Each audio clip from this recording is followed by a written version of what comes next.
സ്കൂളിലെയും കോളേജിലെയും ഓണപരിപാടിക്ക് modified ആയിട്ടുള്ള വണ്ടി കൊണ്ടുപോകാൻ വേണ്ടി നോക്കിയിരിക്കുന്നവരാണോ നിങ്ങൾ? അല്ലെങ്കിൽ ലൈസൻസ് ഇല്ലാത്തവരാണോ നിങ്ങൾ? ആണെങ്കിൽ കേരള പോലീസിന്റെ വക നല്ല മുട്ടം പണി നിങ്ങൾക്ക് വരുന്നുണ്ട്. അതായത് ചെക്കിങ്ങിൽ നിങ്ങളെ പിടിച്ചു കഴിഞ്ഞാൽ നിങ്ങൾക്കെതിരെ കർശന നടപടിയും ഉണ്ടാവും, അതിന്റെ കൂടെ നല്ല ഫൈനും കിട്ടും.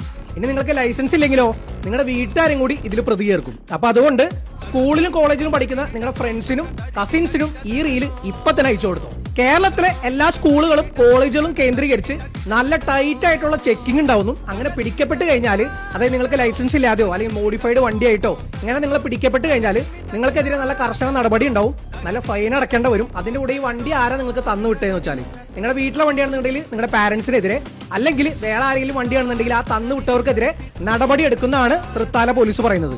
ഞാൻ വെറുതെ പറഞ്ഞതല്ല കേട്ടോ. ഇതുപോലെ കഴിഞ്ഞ ദിവസം ചെക്കിങ്ങിൽ പിടിച്ച ഒരു പയ്യനെതിരെ അവർ കേസ് എടുത്തിട്ടുണ്ട്.